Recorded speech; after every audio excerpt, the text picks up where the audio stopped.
with all of Damien's projects, he's always given me that free reign. In other projects, we've had all out fights, getting thrown downstairs. This one didn't require too much. Brianna is a tiny little thing. She might be 5'4", 5'5". I'm 6'3", so I'm about a foot taller than her. And we had just all out knockdown dragouts. And it's like in real life, I could just pick her up and throw her. Welcome to Survive the Shows.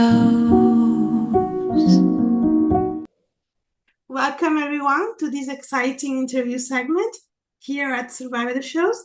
I'm Desiree, and today we have the pleasure of sitting down with Donny Boaz, star of the Element movie. My boyfriend's wife is dead. Sorry, it's a little tricky, this title. Join us as we delve into Donny's insights into his character and the challenges of filming this movie. Thank you for being here with us, Donny.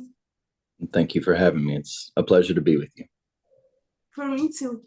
So, talking about your character in My Boyfriend's Wife is Dead, how did you prepare to inhabit the character of Dean in a story centered on a Throttle that ends in a shocking murder?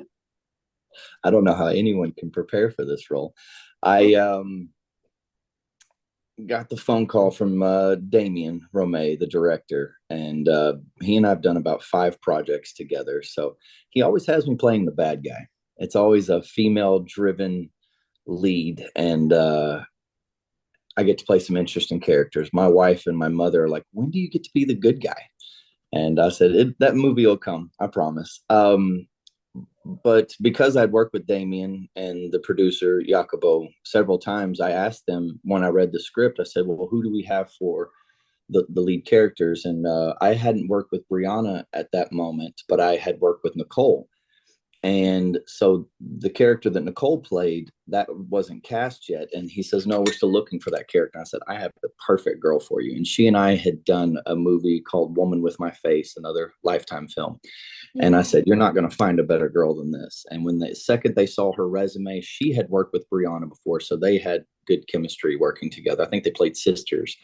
And so I was very happy that we were able to bring Nicole onto that. How you prepare for this? I had never filmed in Kentucky before. We filmed this in Louisville, Kentucky. I hadn't been to Indiana or Ohio. I'd probably been to 35 states, but that was 3 that hadn't made the cut until this movie. And my character is quite wealthy. The home that we shot in was about the size of an apartment complex. It was 4 stories with an elevator. He had a ball pit room, like for kids to play in his house. And that connected to another playroom, which is a Lego room, connected to another room, which is a game room. And it had like 4 big flat screen TVs about that size on the wall, side by side, with 4 PS5s next to it. I mean, this was just a playhouse that my character got to call his own home. It had 2 theater rooms. I don't know who has 2 theater rooms, but my character did. So I was spoiled on this project, wishing this was my real life. But this title has changed several times. It was Throttle from Hell, and then it changed to A Lover's Deception, and it has now become My Boyfriend's Wife is Dead. So that's an interesting name. Yeah, exactly. And what aspects of Dean's personality and backstory did you develop on your own beyond what was on the page of the script to make him feel authentic? I like that Nicole and we had been able to work together prior. So we had probably about 6 weeks we had worked together. So stepping into this, it was just refilling those shoes again, because she had played my wife in the other one. In this movie, she plays my wife again. So it wasn't too far of a stretch to be able to step into those shoes, but definitely a different character. This guy is the person you dream to be. I mean, I think this house had like 6 cars in the driveway, and the total of those was probably $2 million. I mean, he had a Range Rover and a Ferrari, and a Cadillac, a Rolls Royce, and it's just like, who wouldn't want to be this guy? So all of your dreaming and imagination of living that life, I got to go and do. And so that was a lot of fun. And who, I guess, doesn't want their wife to allow them to have a girlfriend? My wife would karate chop me in the throat if I even brought that up. But this character, his wife kind of encourages it. So it was definitely a different world to live in. Yeah, I've never dated that girl in my life. They usually just want me all to themselves. Yeah. And given the suspense and emotional stakes, how did you balance portraying Dean's charisma with the subtle hints that might foreshadows darker undercurrents? I feel like it was a well written script. Yeah. I've done some movies and I've said it's harder to make bad writing good than it is to do good writing justice. And this one was written well and it didn't take a lot of behind the scenes. And so it really developed the character for me. Once I had read it, I usually read a script about a dozen times before I start, see if there's anything that I miss. Um, but it conveyed quite well who Dean was, and I love my job that I get to bring him to life. So I hope when everybody sees this, they'll enjoy it. My wife said if they had kept the name Throttle from Hell, she goes, people will love that guilty pleasure. It's like, ooh, I'm going to watch that. And I don't know if my boyfriend's wife is dead is going to have the same kind of punch to it, but I think people would have liked that guilty pleasure of Thruple from Hell. Yeah, I agree with your wife. And were there particularly scenes or moments in the script that you found especially challenging or rewarding to film in terms of emotional complexity or physicality, like stunts? Or... I've always prided myself in being able to do my own stunts. And with all of Damien's projects, he's always given me that free reign. In other projects, we've had all out fights, getting thrown downstairs. This one didn't require too much. Brianna is a tiny little thing. She might be 5'4", 5'5". I'm 6'3", so I'm about a foot taller than her. And we had just all out knockdown dragouts. And it's like in real life, I could just pick her up and throw her. But we made it challenging, fighting and wrestling in fields. But the one thing that always sticks in my head from this project is kind of the introduction of the three of us, where we invite Brianna's character over to our mansion of a home. And it was written, I believe, that we had it's either a pool scene, and I think it got changed to a hot tub scene because there was still snow on the ground when we were filming this in February. But the three of us in a hot tub together. And that was a quite interesting scene where you've got this gorgeous brunette on one side and this gorgeous blonde on the other side. And I'm just worried about my rough life and how I'm going to get through this. So that's definitely the scene that holds a memory to me. Yeah, great. And about the collaboration with co-stars and director on this movie, how did you and Brianna, Cohen, of course, and Nicole Mary Johnson build chemistry on set to convincingly portray a close and conventional relationship, then turn tragic, like we say? Brianna and I were able to spend some time together prior to production. I believe we met up, we went and had dinner, talked about the characters breakdown. I believe the day we got there was when the Super Bowl was happening. And so we were kind of watching the Super Bowl and talking about the script at the same time. And we were able to put about 2 or 3 days of just kind of a breakdown of characters, how we felt about things, the dialogue. And we found it quick. I mean, Brianna is a professional. She's been doing this her entire adult life. And so pretty much you can step into the shoes of this character and bring it to life. Nicole showed up on set about a week after we started, and the three of us got together and we were able to spend some time together on the weekends. the filming schedule for Brianna was so demanding. I mean, I think we knocked us this film out in about 3 weeks, and she's every page, every word, every line, every scene. And so that's a lot of demand that she didn't have a lot of free time to be able to spend together like Nicole and I did. Nicole, we would have a day off here, film 2 days, day off. And so we got to spend that time really hashing out the characters and hopefully doing them justice. Yeah, great. And about the director, what discussion did you have with Damien about the tone and how to navigate between this complex emotion of this movie?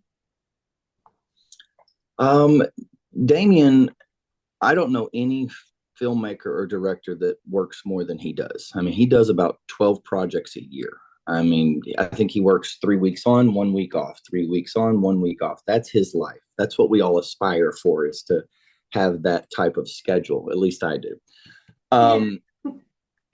Because he does this so much, he knows exactly what he wants. He's already got his day mapped out. But saying that, he knows the shot he wants to get, but he gives the actors the freedom to have their own movement.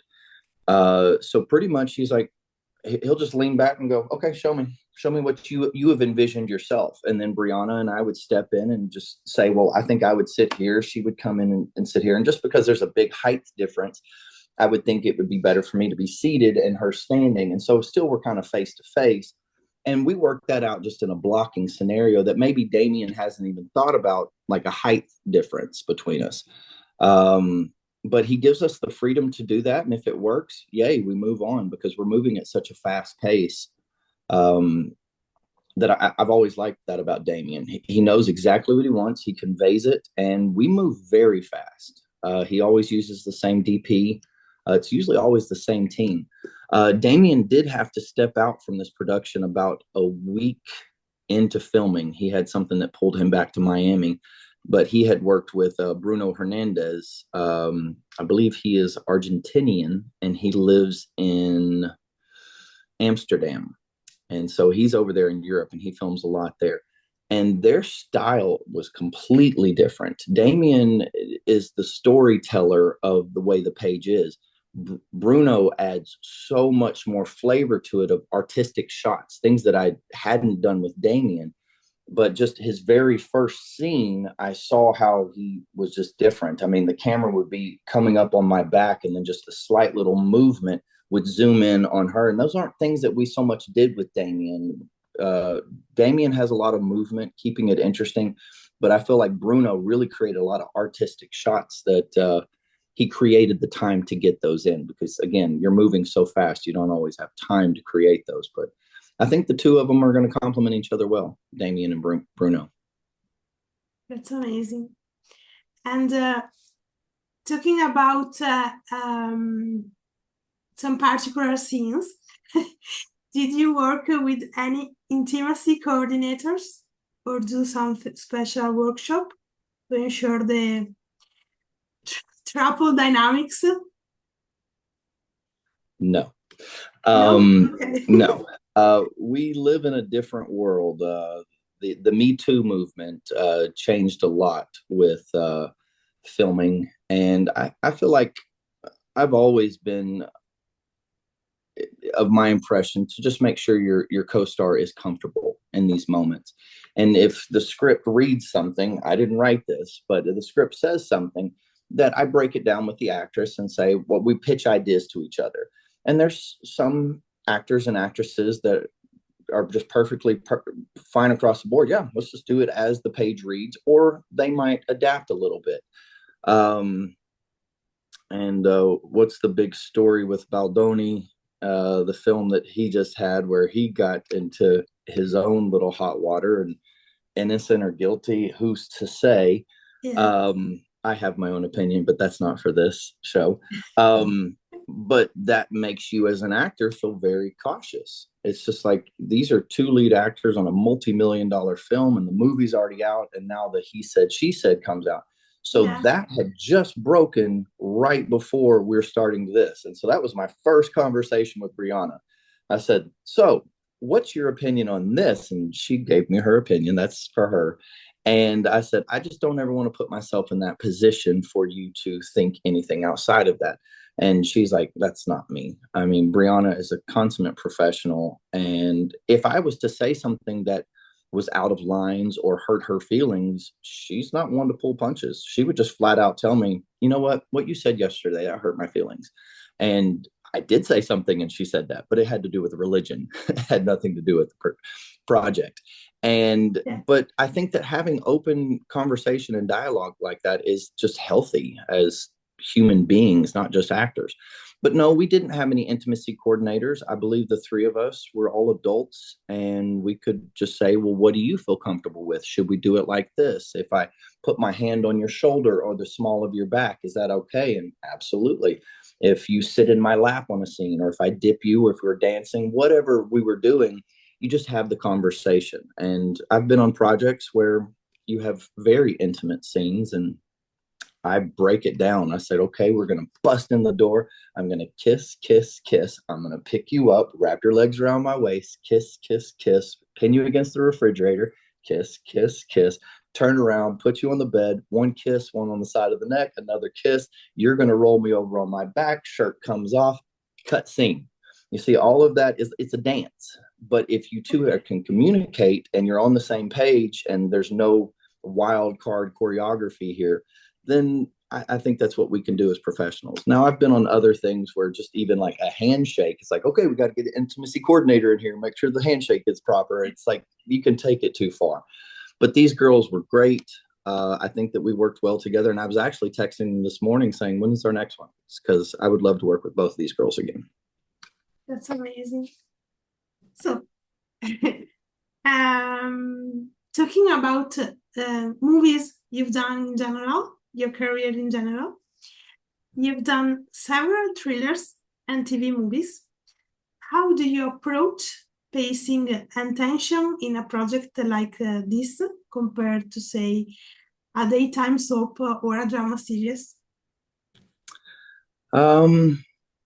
They're all so very different. There is nothing in the world like daytime soaps. Because if I say we're moving at a pace on My Boyfriend's Wife is Dead, you might be doing 8 to 10 pages a day.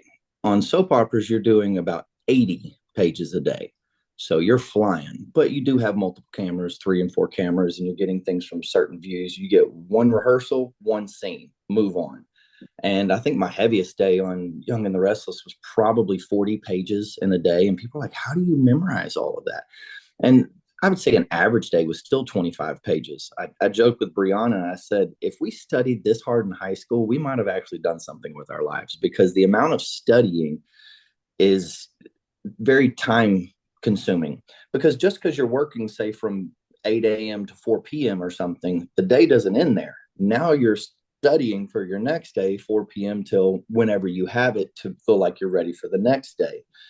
And then there's TV shows where you might shoot 1 page in a day because it's more artistic shots, setups, and you just have to be ready for whatever pace is thrown your way. But I know with Damien, time is money.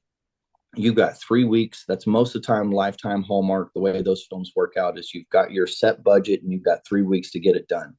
Now, if we're ahead of schedule, great, but you don't ever want to get behind. And I've worked on some productions where you're trying to get 8 scenes shot in a day, and you might get 1.5, 2 done before lunch. But now you have to race to get 6 scenes done after lunch, and you're racing the sun going down. But if you know the material, you should be able to be a professional and get it done. Soap operas, they said they need to be able to depend on you and count on you. I've got 2 scenes that I need to shoot before lunch. We got 15 minutes. Can you do it? Absolutely. And so you've got to know your material well enough that you can give them exactly what they need when they need it. That's amazing. And talking about techniques, what techniques do you use to stay in the moment during suspenseful or high stress scenes, especially when filming out of sequence?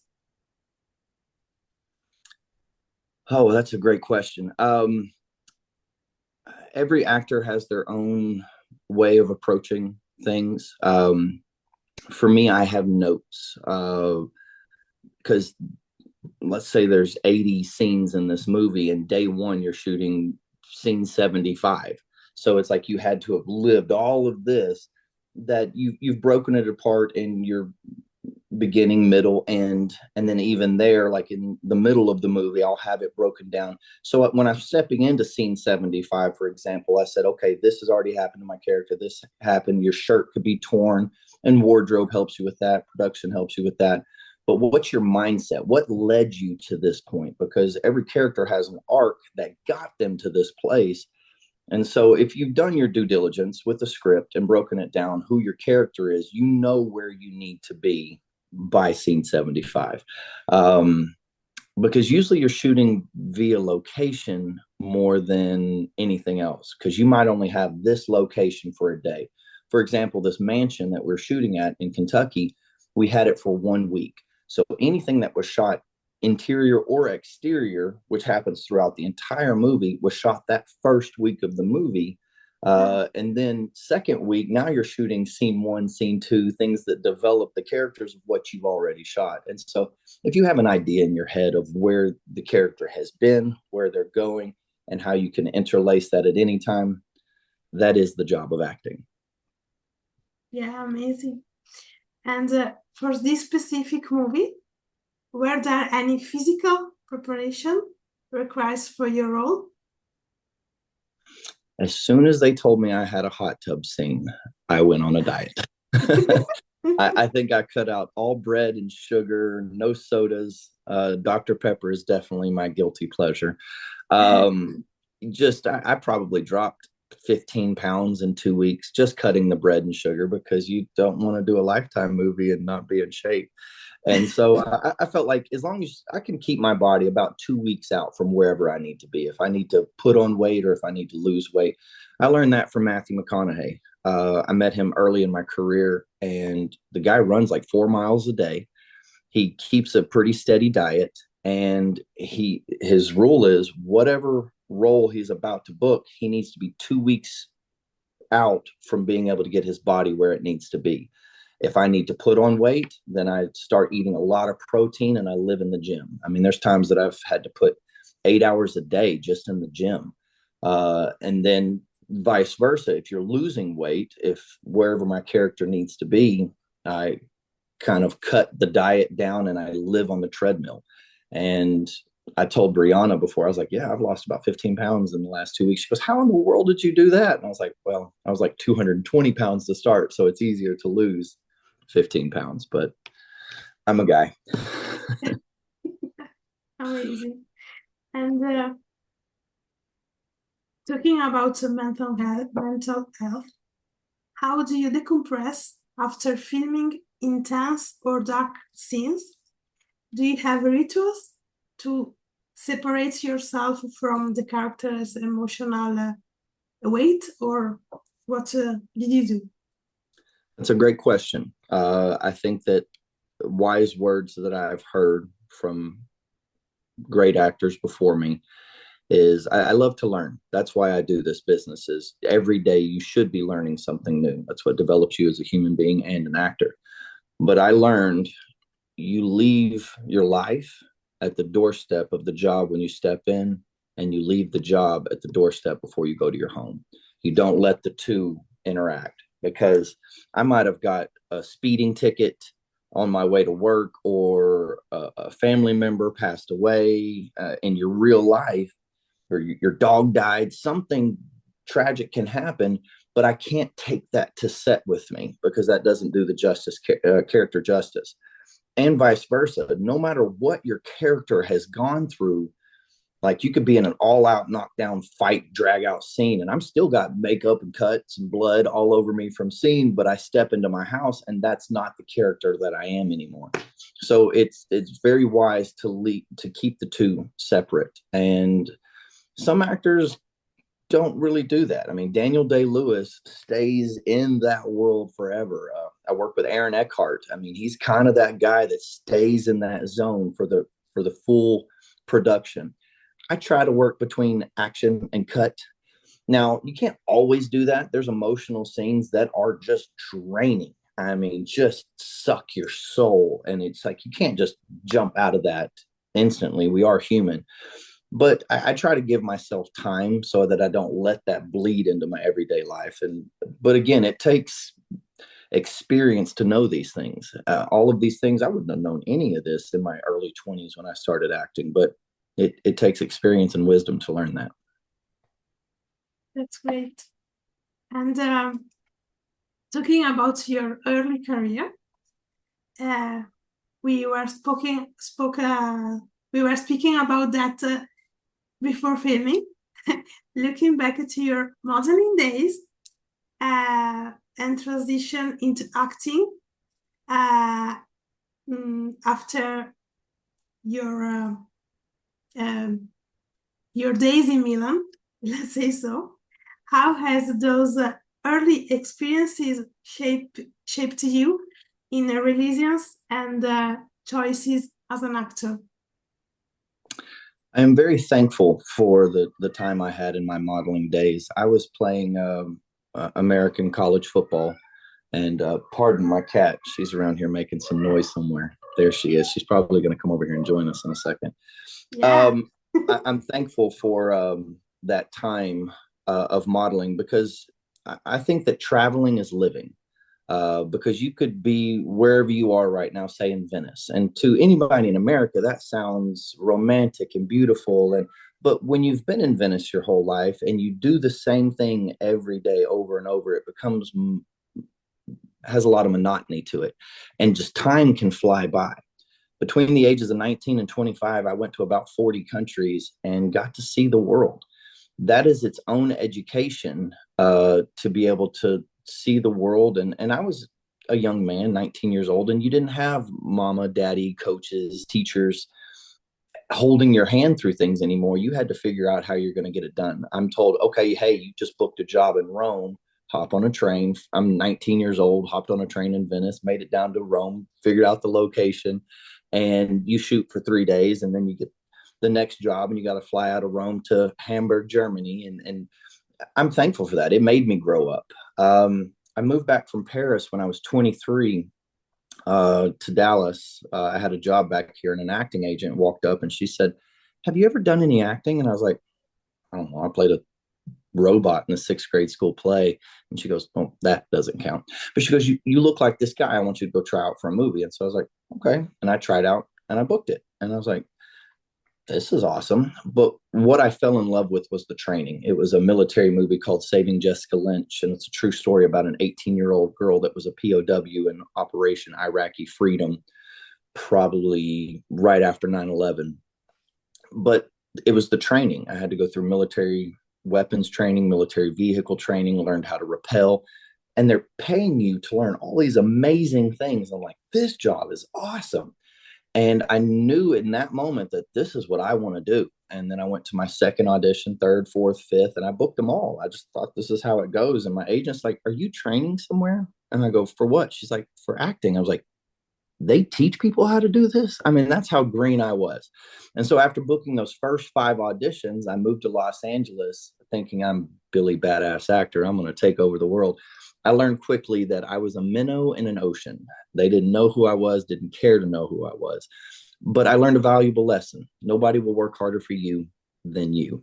And so I moved back to Texas with my tail in between my legs, but I hustled. I went on every audition I could get my hands on: free film, student film, feature film, short film, whatever I could, because I knew I wanted to be an actor. And after about 2 years, I booked about 20 projects. And finally, I had a real resume, moved back out to Los Angeles, and doors opened. And now once you have a resume, it gives you more opportunities to book the projects you want to see yourself in. That's great. And talking about balance your personal life and actor life, as we say, how do you balance personal life and relationship with the travel or long days of filming? Have there been lessons learned in maintaining connections? When I was single, not married, uh, it was a lot easier because I was always chasing my tail. You need me to run away to Germany for 2 months? Absolutely, I'll do that. I need to be in Kentucky for 3 weeks? I'm on my way. No matter what it was, I was able to make it happen. But since COVID happened, it really changed Los Angeles because used to you had to be in LA. You would never leave because you were afraid of what you might miss. It's like you had to be in Burbank at 10 a.m. in the morning or Santa Monica tonight at 5 p.m. You had to be there. But COVID changed that. Now everything is taped auditions and you can send it in from wherever you are on God's green earth. And now I live north of Dallas and I have 6 acres of land. And I feel like I went from being an actor to a farmer. I've got 2 dogs, 2 cats, 35 chickens, 6 guineas, 40 quail. We have 6 beehives. I've got 10 rabbits. 2 of them are pregnant right now. So there's a lot more to come. And that is very time consuming. And I have to have a good support unit with my wife because I'll tell her, hey, babe, I just booked a job. And that's a lot for one person to maintain on this farm that we live on. And so I've been blessed with a great partner that is very supportive. My wife works in the medical field. She's a nurse and she takes care of hospice patients. And that takes a whole nother type of special human being to be able to do that. I don't care what I've gone through in my make-believe land. It's not what she's done in her real life. But she had never done anything in this world. And so who tapes my auditions with me is my wife. She's the person that reads with me and she's become very good at it. And I'm actually quite proud of her. We had probably 4 taped auditions this week and I've been blessed with a good partner to be able to do that.